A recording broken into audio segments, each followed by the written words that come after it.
तो चलिए, अगला टॉपिक आज का, terms related to motion. Motion से रिलेटेड कुछ टर्म्स हैं। आप लोग 9th क्लास में भी इस चीज को पढ़ चुके हो, काफी लोगों को ये सारी चीजें पता होंगी, है ना। फर्स्ट पॉइंट सभी को पता है, डिस्टेंस होता है। सेकंड, डिस्प्लेसमेंट होगा। फिर इसके बाद हम लोग पढ़ेंगे third point which is speed. Fourth हम पढ़ने वाले हैं वेलोसिटी। और फिफ्थ पढ़ेंगे माय फेवरेट, एक्सेलरेशन। ठीक है, तो ये 5 टॉपिक्स हम पढ़ने वाले हैं: distance, displacement, speed, velocity and acceleration. What is distance? Distance है क्या? हम्म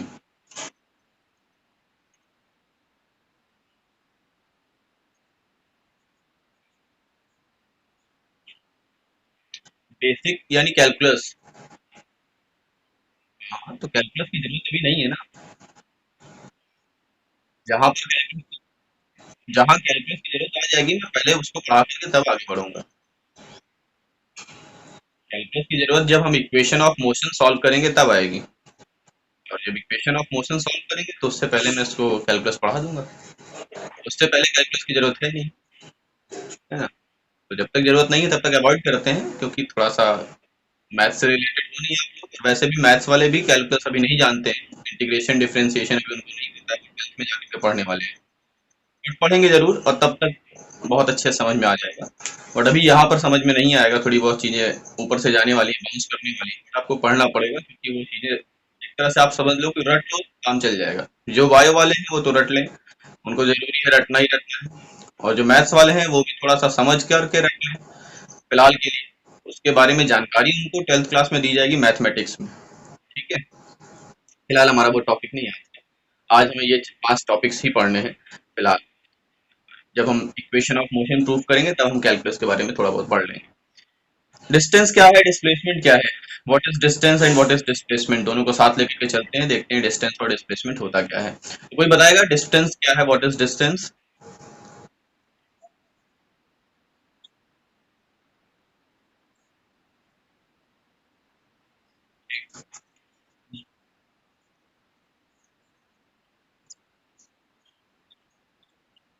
ठीक है, हिमांशी भी कुछ कह रही थी, पाथ ट्रेवल समथिंग करके।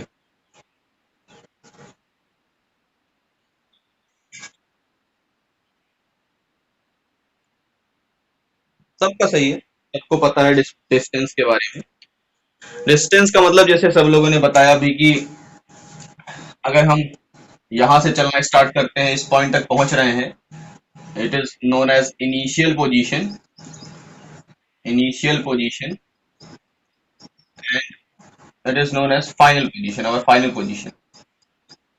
तो इनिशियल पोजीशन और फाइनल पोजीशन तक पहुंचने में हमने जो रास्ता अपनाया था, उस रास्ते की लेंथ को इस रास्ते की लेंथ को डिस्प्लेसमेंट कहते हैं, मान ली डिस्टेंस कहते हैं, सॉरी। मान लीजिए हमने ये रास्ता अपनाया था, हम इस रास्ते से होकर गुजरे थे, यहाँ से निकले, ऐसे गए, ये टर्न किया, इधर, इधर, और फाइनली यहाँ पहुंच गए। तो जब हम इस रास्ते से गुजरेंगे तो इस रास्ते की जो लंबाई होगी, जो लेंथ होगी, उसी को डिस्टेंस कहते हैं। डिस्टेंस जैसे आप लोगों ने बताया अभी कि एक्चुअल पाथ की length, the length of actual path travelled by the body is known as distance.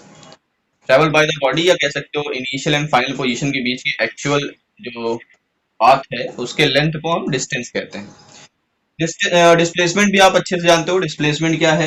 Initial position और फाइनल पोजीशन, शॉर्टेस्ट डिस्टेंस या shortest path between initial and final position is called displacement. तो may be distance और displacement आपको पता है, बताने की ज्यादा जरूरत है नहीं। स्पीड के बारे में पता है, speed equals to distance upon time होता है, यानी the rate of change of distance with respect to time is called speed, and the rate of change of displacement with respect to time is called velocity. तो ये सारी चीजें आप लोगों को पता है। क्या जरूरत पड़ी 11th में इसको पढ़ने की फिर?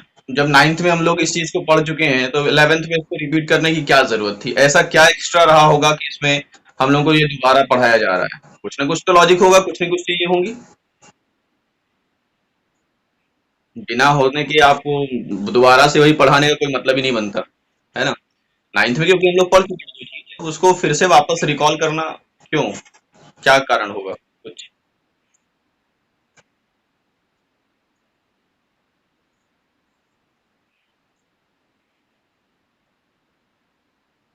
हाँ, एक चीज आ गई इसमें, इंस्टेंटेनियस, जो नया चीज है, जो मेन। क्या था? हाँ, इंस्टेंटेनियस की मैंने डेफिनेशन बताई थी, बट नाइन्थ में वो डीप नहीं था। मतलब उसके बारे में हमें इतनी नॉलेज की जरूरत नहीं थी, उतना सब कुछ पढ़ाया नहीं जाता, इंस्टेंटेनियस से हमें कोई लेना देना भी नहीं था। यहाँ पर अब हमें सोचना पड़ेगा इंस्टेंटेनियस के बारे में, इंस्टेंट के बारे में। इंस्टेंटेनियस का मतलब आप समझ रहे होंगे, मैंने समझाया भी था नाइन्थ क्लास में, कि किसी भी पर्टिकुलर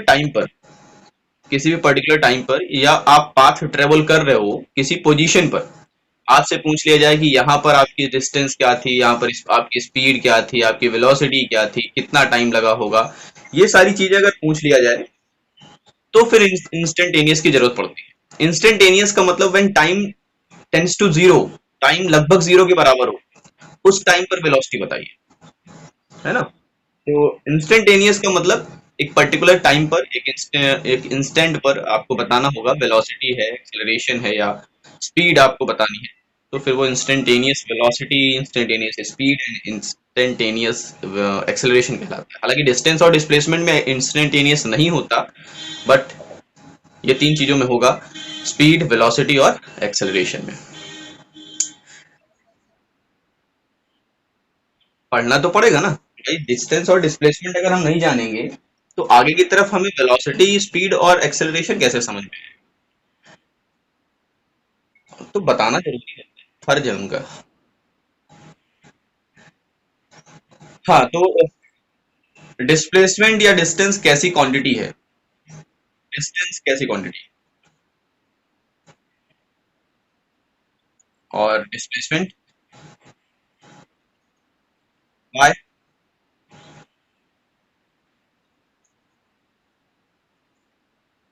अरे ये तो सबको पता है, वेक्टर क्वांटिटी। हाँ, तो अगर वेक्टर क्वांटिटी है तो मैग्नीट्यूड और डायरेक्शन दोनों होगा, बिल्कुल सही बात है।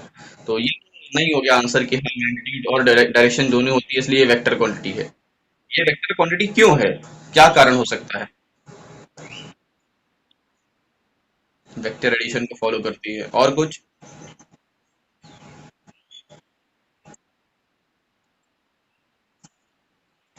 ये तो अच्छा जवाब है फिर। चलो देखो, कारण ये है, अभी तक हम लोगों ने पढ़ा कि डिस्टेंस जो है वो इनिशियल और फाइनल पोजीशन पर डिपेंड नहीं करता। जो डिस्टेंस है वो इनिशियल और फाइनल पोजीशन पर डिपेंड नहीं करता, वो पाथ पर डिपेंड करता है, पाथ लेंथ। लेकिन जो डिस्प्लेसमेंट है वो पाथ पर डिपेंड नहीं करता, इनिशियल और फाइनल पोजीशंस पर डिपेंड करता है, and position is a vector quantity. Position एक वेक्टर क्वांटिटी है। पोजीशन बताने के लिए आपको डायरेक्शन का बताना जरूरी है, विदाउट डायरेक्शन आप किसी भी चीज की पोजीशन नहीं बता सकते। फॉर एग्जाम्पल, अगर मैं अपना घर कह दूं कि झलवा से 5 किलोमीटर डिस्टेंस पर है, अगर मेरा घर झलवा से 5 किलोमीटर की डिस्टेंस पर है, तो आप मुझे ये बताइए कि 5 किलोमीटर आप कहाँ जाएंगे, किस डायरेक्शन में जाएंगे? राजरूपपुर वाली रोड पकड़ेंगे, इधर शंभुनाथ वाली रोड पकड़ लेंगे, पीपल गांव वाली रोड पकड़ेंगे, या डुमनगंज साइड आएंगे? अरे वो तो पता है, ना पता होता तब की बात। बाई चांस आपको डायरेक्शन चाहिए, विदाउट डायरेक्शन मेरी घर की पोजीशन आप जान सकते हो? Possible है। यानी वो इंफॉर्मेशन इनकम्प्लीट है अगर जब तक हम डायरेक्शन नहीं बता देते। जब डायरेक्शन बता देंगे तो इन्फॉर्मेशन कंप्लीट हो जाएगी, और डायरेक्शन नहीं बताते हैं तो क्या है, ये इनकम्प्लीट इन्फॉर्मेशन है। तो इस तरह से हमने देखा कि मेरे घर की जो पोजीशन है उसके लिए आपको डायरेक्शन की जरूरत है, it means it is a vector quantity. ये एक वेक्टर क्वांटिटी है। और इससे रिलेटेड जितने भी क्वांटिटीज आगे आएंगी, इससे टर्म्स रिलेटेड, जो इस पर डिपेंड करेंगी, यानी पोजीशन पर कहीं ना कहीं डिपेंड करेंगी, तो वो भी वेक्टर क्वांटिटी ही होंगी। क्योंकि डिस्प्लेसमेंट इनिशियल और फाइनल पोजीशंस पर डिपेंड करता है, इसीलिए ये वेक्टर क्वांटिटी है।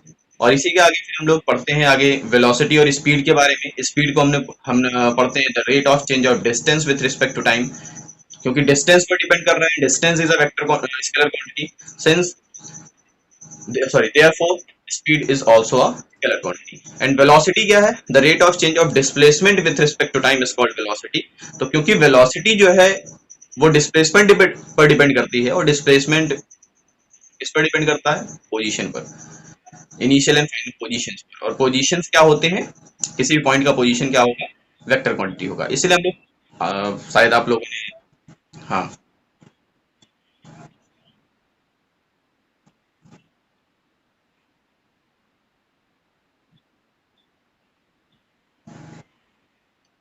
आवाज क्लियर नहीं आ रही, फिर से बोलो, थोड़ा तेज बोलो।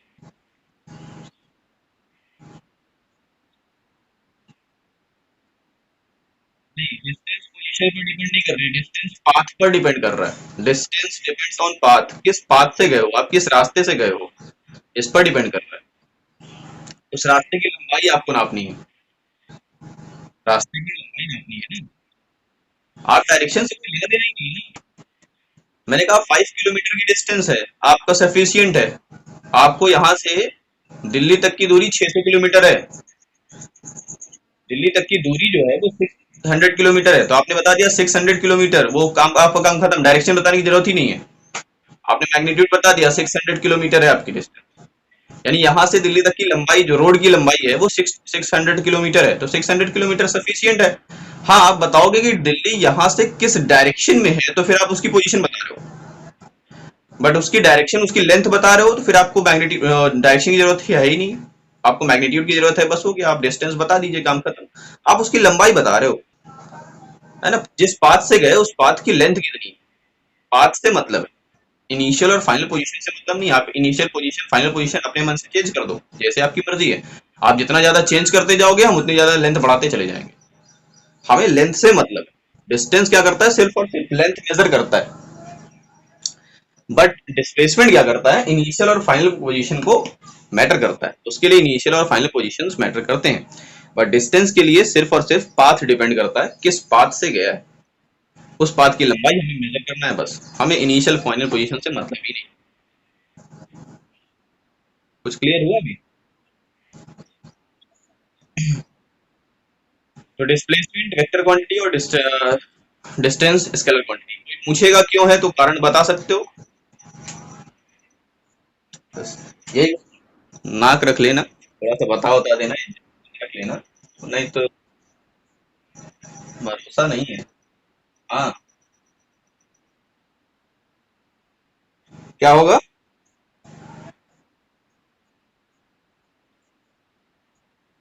देखो, एक्सेलरेशन, अगर स्पीड की बात करें तो rate of change of speed तो कुछ होता ही नहीं है, हमें पढ़ना ही नहीं है। Rate of change of speed नाम की कोई चीज है ही नहीं। क्योंकि जब, हाँ, हाँ, कारण बता रहा हूँ यार मैं। देखो, जब स्पीड चेंज होती है तो टाइम के साथ स्पीड चेंज होने का कोई मतलब बनता है? कि आप डिस्टेंस चेंज कर रहे हो, टाइम के साथ डिस्टेंस चेंज कर रहे हो, ठीक है, किस डायरेक्शन में चेंज कर रहे हो ये मैटर करता है। यानी आप, अगर आपकी स्पीड घट बढ़ रही है, घट बढ़ रही है, तो फाइनली आप किसी न किसी पोजीशन पर पहुंचोगे ही पहुंचोगे। आप कहीं ना कहीं से स्टार्ट करेंगे, आपकी स्पीड घटेगी बढ़ेगी, आप फाइनली किसी न किसी पोजीशन पर पहुंचेंगे। तो जब फाइनली किसी पोजीशन पर पहुंचेंगे, तो क्या करना होगा कि आपकी स्पीड किस रेट से घट रही थी, किस रेट से बढ़ रही थी, या आप मेजरमेंट करोगे तो वो आपको एक्सेलरेशन प्रोवाइड कर देगा, वेलोसिटी सॉरी। स्पीड से कोई लेना देना नहीं रहेगा, क्योंकि स्पीड सिर्फ और सिर्फ डिस्टेंस को बताएगी, कितनी डिस्टेंस आपने ट्रेवल किया है, कितने घंटे में डिस्टेंस आपने ट्रेवल किया फाइनली। लेकिन एक्सेलरेशन क्या करता है? आप इस डायरेक्शन में चल रहे थे, तो इस डायरेक्शन में चलते टाइम आपकी वेलोसिटी या आपकी स्पीड किस रेट से फ्लक्चुएट हो रही थी, ये बताता है एक्सेलरेशन, एक फिक्स डायरेक्शन के लिए। बट स्पीड क्या करेगा? सिंपली आपको बताएगा कि हाँ, आपने इतना डिस्टेंस ट्रेवल किया, कितने टाइम में ट्रेवल कर लिया, ठीक है। वेलोसिटी एक पर्टिकुलर डायरेक्शन के लिए, और वो किस रेट से फ्लक्चुएट कर रही थी, वो एक्सेलरेशन बताएगा। The rate of change of velocity, speed नहीं, rate of change of velocity. हालांकि अगर स्पीड चेंज हो रही है तो जरूरी नहीं कि वेलोसिटी चेंज हो।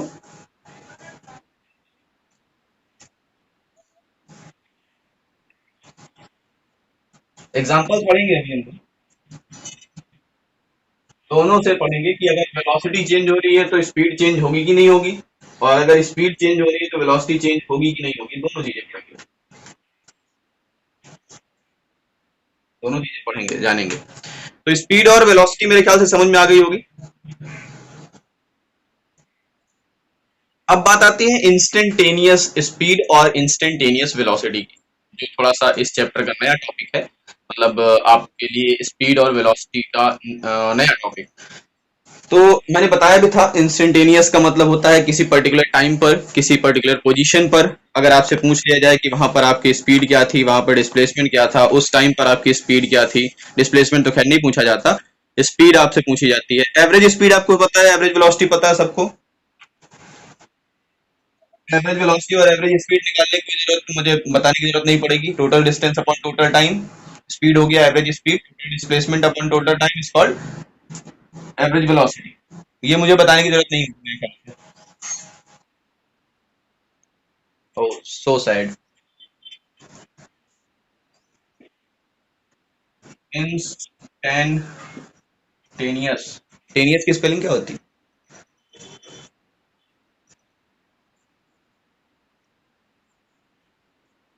तो है,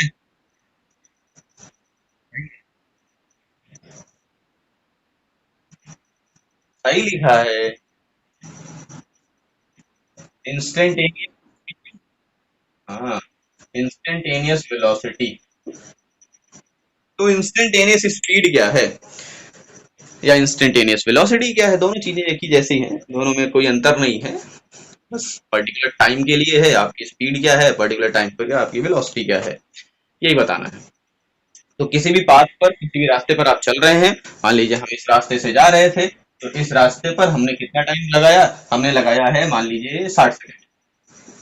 यानी इस पॉइंट से पहुंचने में, इस पॉइंट तक पहुंचने में, इस पॉइंट से ए पॉइंट से बी पॉइंट तक पहुंचने में हमें कितना टाइम लगा है, 60 सेकंड लगा है। अगर कोई पागल सा बंदा यानी मेरे जैसा कोई आ जाए, आपसे कह दे कि बताइए कि भैया 35वें सेकंड में, 35 में आपकी स्पीड क्या थी, यानी जब आप 35 सेकंड पर थे उस समय आपकी स्पीड क्या थी यहाँ पर, है ना। या मैं कह दूं कि जब आप स्टार्ट किए थे तो स्टार्टिंग से 2 मीटर चलने के बाद, स्टार्टिंग के 2 मीटर चलने के बाद आपकी स्पीड क्या थी। स्टार्टिंग जब आपने बाइक स्टार्ट की रही होगी, चलना स्टार्ट किया होगा, तो 2 मीटर चलने के बाद आपकी स्पीड क्या थी। या मैंने कहा 35 सेकंड के, जब 35 सेकंड हो रहा था तो उस समय आपकी स्पीड क्या थी। तो ये है भैया इंस्टेंटेनियस, इसे कहते हैं इंस्टेंटेनियस। मतलब समझ आया व्हाट इज इंस्टेंटेनियस। अब इंस्टेंटेनियस निकालते कैसे हैं, कैसे निकालते हैं इंस्टेंटेनियस। एवरेज निकालना हमने सीख लिया। एवरेज का फॉर्मूला क्या होता है, टोटल डिस्टेंस, यानी delta x upon delta T लिख लें। Delta x upon delta T लिख लिया। अब यहाँ से आता है थोड़ा सा लिमिटिंग, लिमिटेशन, लिमिट, कंटिन्यूटी।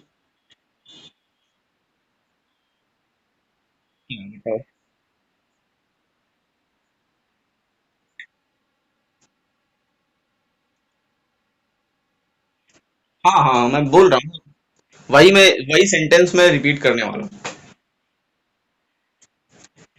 अब देखो, जो इंस्टेंटेनियस वेलोसिटी या इंस्टेंटेनियस स्पीड है, अगर हम इस जो एवरेज निकालना जानते हैं, अगर हम एवरेज निकाल लेते हैं, हमने एवरेज निकाल लिया। एवरेज का मतलब total distance upon total time, ये हमारा एवरेज है। हम पूरी स्पीड के दौरान, पूरी यात्रा के दौरान लगभग लगभग इस स्पीड से चल रहे थे, यही तो मतलब होता है एवरेज का। मतलब समझ में आ रहा है ना मैं क्या कहना चाह रहा हूँ। एग्जाम्पल तौर पे देखिएगा, अगर आप 2 घंटे आप ट्रेवल कर रहे हैं, 2 घंटे आपने ट्रेवल किया, पहले 1 घंटे में आपकी जो डिस्टेंस थी वो 50 किलोमीटर, और दूसरे आर में आपकी स्पीड कितनी, आपने डिस्टेंस कितनी ट्रेवल की है, 30 किलोमीटर। तो आपकी एवरेज स्पीड क्या होगी? Total distance upon total time. It means average speed क्या होगी? 40 किलोमीटर पर second, sorry kilometre per hour. इसका मतलब आप ये कहोगे कि हम हर एक घंटे 40 किलोमीटर चल रहे थे, हर एक घंटे 40 किलोमीटर चल रहे थे, यही तो कहेंगे आप। मतलब निकल रहा है ना, समझ में आ रहा है मतलब क्या कहना चाह रहा हूं मैं? यानी अगर हम इसकी एवरेज स्पीड निकाल लें यहां से ए से बी तक की, तो हम ये कह सकते हैं कि हम हर एक पॉइंट पर उसी स्पीड से चल रहे थे, कह सकते हैं।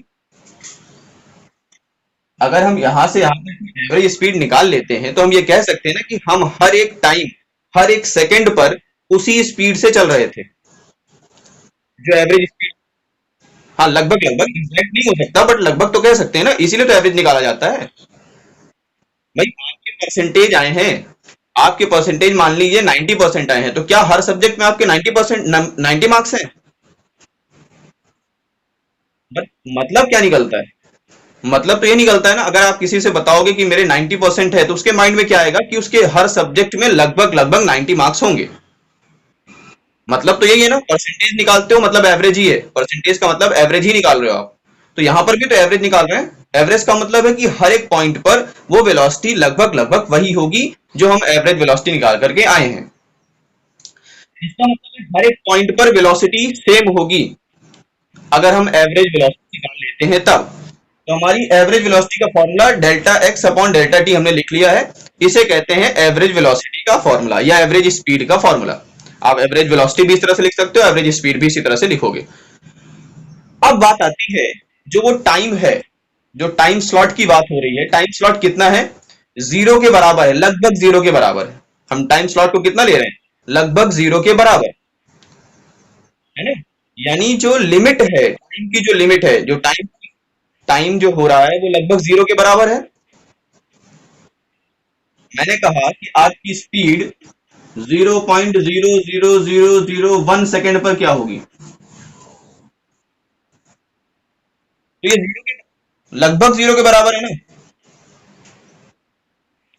तो हम इसको कहते हैं लिमिटिंग ऑफ टाइम। टाइम की लिमिटिंग है, ये लिमिट है। कितनी लिमिट है? वन या जीरो, यहां पर जीरो की बात होगी। टाइम की लिमिट क्या है? जीरो। वो लगभग जीरो होना चाह रहा है, बट जीरो है नहीं, इसे कहते हैं लिमिटिंग। इसे ही कहा जाता है लिमिट लगाना। अगर हम किसी चीज की लिमिट लगा दें, बाउंड्री फिक्स कर दें कि आपको इससे, आप इसकी तरफ जाएंगे बट कभी भी इसके पार नहीं जा पाएंगे, इसको टच नहीं कर पाएंगे। मतलब आपको बाउंड्री में, आपको एक कमरे के अंदर कैद कर दिया गया है, वो आपकी लिमिट है। बट आप उस कमरे की दीवारों को टच नहीं कर सकते क्योंकि उसमें करंट दौड़ रहा है। तो आपकी लिमिटेशन है कि आप उसके पास तक जा सकते हैं, बट वही उसको टच नहीं कर सकते। तो लिमिटेशन ये कह सकते हैं कि आप जीरो के टेंड कर रहे हैं, आप जीरो की तरफ जा रहे हैं, टाइम जो है वो जीरो के लगभग लगभग बराबर हो रहा है, बट जीरो होगा नहीं। ठीक है, तो इसको कहा जाता है लिमिट। तो अब लिमिट क्या हो रही है? Limit delta t tends to zero.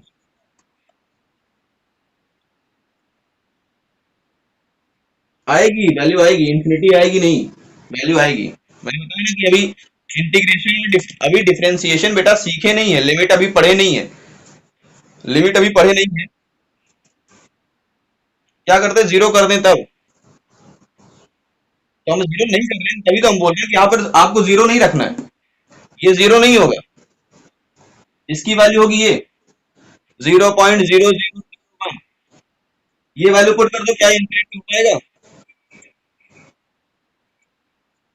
हाँ, लास्ट में कुछ ना कुछ डिजिट रखना जरूरी है, नहीं तो फिर वो जीरो हो जाएगा ना। नहीं, जीरो नहीं होना है ना, जीरो, हम जीरो के पास में जा रहे हैं, बट जीरो नहीं करेंगे कभी। तो हम जीरो के पास जा रहे हैं, टाइम को हम बहुत छोटा ले रहे हैं, बहुत छोटा, यानी एस्टिमेशन की बात कर रहे हैं। फिजिक्स क्या है ना, एस्टिमेट करती है, चीजों को खंगालती है कि छोटी सी छोटी चीज पर कहां पर हो सकता है। अगर हम माइनर से माइनर चीजें ले लेते हैं तब क्या होगा, बहुत छोटे पर चले जाएं तब क्या होगा, उस टाइम के लिए इंस्टेंटेनियस का यूज होता है। यानी डेल्टा टी जो है वो बहुत जीरो हो जाए, बहुत माइनर हो जाए, तब के लिए क्या लगेगा? फिर आगे आप लोग, मैं पढ़ा भी दूंगा इसको कि इसको कहते क्या है। इसको कहते हैं d x by d t. इसको कहा जाता है d x by d t. अगर किसी चीज की लिमिट लगी हो, limit x tends to zero या limit delta t tends to zero, delta x upon delta t, then it becomes dx upon dt. It is known as differentiate differentiation of x with respect to t. यानी x का differentiation t के respect में, time के respect में x का differentiation कहलाता है। Differentiation का मतलब होता है when, जब एक क्वांटिटी दूसरे क्वांटिटी पर डिपेंड करती है, बट डिपेंड इतना ज्यादा हो जाए कि अगर पहली क्वांटिटी थोड़ा सा भी फ्लक्चुएट करती है तो दूसरी क्वांटिटी बहुत ज्यादा फ्लक्चुएट अगर कर रही है तो उसको कहा जाता है डिफरेंशिएशन। एक वेलोसिटी, एक क्वांटिटी के चेंज होने पर दूसरी क्वांटिटी में तुरंत चेंज आ जाना, इसको डिफरेंशिएशन कहते हैं। और जाहिर सी बात है, अगर आप टाइम में थोड़ा सा भी चेंज करते हैं, स्पीड चेंज होती है, या डिस्टेंस आप चेंज करते हो, एवरेज स्पीड चेंज करते हो। इसीलिए मैंने सेंटेंस में लिखा था, क्या लिखा था,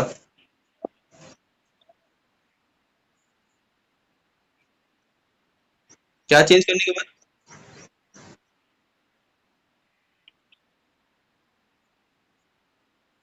स्पीड चेंज होती है, स्पीड चेंज होती है, स्पीड चेंज होती है। तो हम यही कह रहे हैं कि अगर कोई एक क्वांटिटी चेंज करने पर किसी दूसरे क्वांटिटी में इंस्टेंट चेंज आता है, तुरंत से चेंज आ जाता है, तो उसको डिफरेंशिएशन कहते हैं। डिफरेंशिएशन का मतलब अगर एक वेलोसिटी तुरंत चेंज हुई, दूसरी वेलोसिटी में तुरंत चेंज आ जाए, ठीक है। एक वेलोसिटी दूसरे, सॉरी, एक क्वांटिटी दूसरे क्वांटिटी पर इंस्टेंट अगर डिपेंड करती है तो उसको फिर हम डिफरेंशिएशन के थ्रू सॉल्व करते हैं। वो डिफरेंशिएशन कहलाता है। Dependation of one quantity on another is known as differentiability. ठीक है। तो कौन सी एक डिवाइस है which is used for instantaneous measurement of speed? कौन सी डिवाइस है,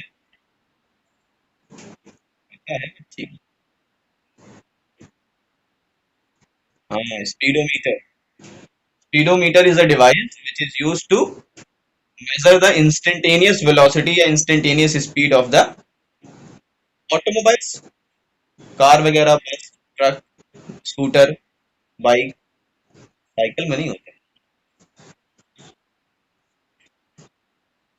समझ में आया आज का टॉपिक? समझ, हाँ, यही मैंने कहा, लिमिटिंग।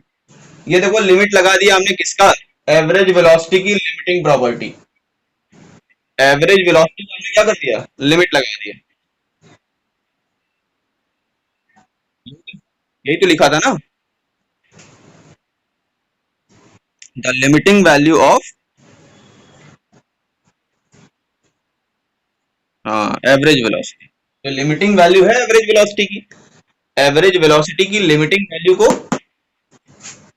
इंस्टेंटेनियस वेलोसिटी या इंस्टेंटेनियस स्पीड कहते हैं। तो मेरे ख्याल से इंस्टेंटेनियस स्पीड अगर समझ में आ गया तो इंस्टेंटेनियस वेलोसिटी भी समझ में आ जाएगी। इसी तरीके से इंस्टेंटेनियस वेलोसिटी भी होती है। अब बात आती है इंस्टेंटेनियस या एक्सेलरेशन की। बात करते हैं एक्सेलरेशन क्या होता है। तो एक्सेलरेशन सबको पता है, the rate of change of velocity is called acceleration. अगर हम एक्सेलरेशन की भी बात करते हैं, इंस्टेंटेनियस एक्सेलरेशन भी फाइंड किया जा सकता है, एवरेज एक्सेलरेशन भी फाइंड किया जा सकता है। तो सेम एज इट इज, जिस तरह से इंस्टेंटेनियस वेलोसिटी फाइंड करते हैं, लिमिटिंग वैल्यू होती है एवरेज स्पीड की या एवरेज वेलोसिटी की, सेम उसी तरीके से लिमिटिंग वैल्यू होगी एवरेज एक्सेलरेशन की, और उसको क्या कहेंगे, इंस्टेंटेनियस एक्सेलरेशन कहा जाएगा। मे बी ये समझ में आ गया होगा।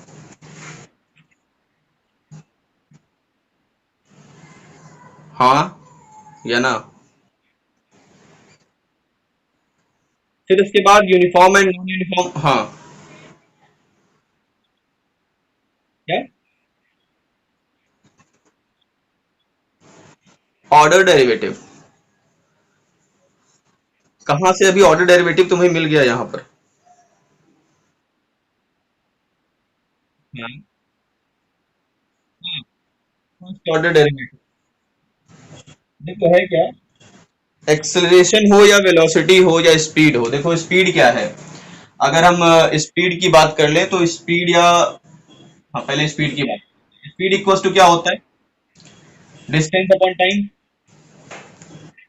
किस पर डिपेंड कर रहा है, टाइम पर डिपेंड कर रहा है। टाइम चेंज होगा, डिस्टेंस चेंज होगी, वो स्पीड कहलाएगा। तो हम कह सकते हैं dx बाई dt, ठीक है, इसे कहते हैं first order derivative. It is known as first order derivative. यहां पर हम क्या कर रहे हैं, डिफरेंशिएट कर रहे हैं। किसको डिफरेंशिएट कर रहे हैं, एक्स को। किसके रिस्पेक्ट में, टी के रिस्पेक्ट में, क्योंकि जो डिस्टेंस है वो टी के साथ चेंज हो रहा है, टी के रिस्पेक्ट में डिस्टेंस चेंज हो रहा है। It is known as differentiation of x with respect to t, या फिर इसको हम फर्स्ट ऑर्डर डेरिवेटिव भी कहते हैं। या फिर आप एक्सेलरेशन लिखना चाहो तो एक्सेलरेशन इक्वल्स टू क्या होता है, एक्सेलरेशन होगा dv upon dt। The rate of change of velocity with respect to time is called acceleration.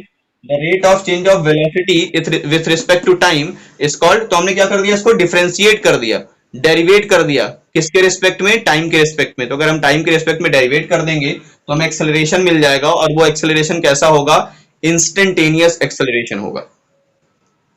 क्योंकि डिफरेंशिएट करते हैं dx बाई dt करते हैं, तो वो क्या कहलाता है, इंस्टेंटेनियस एक्सेलरेशन या इंस्टेंटेनियस वेलोसिटी कहलाती है।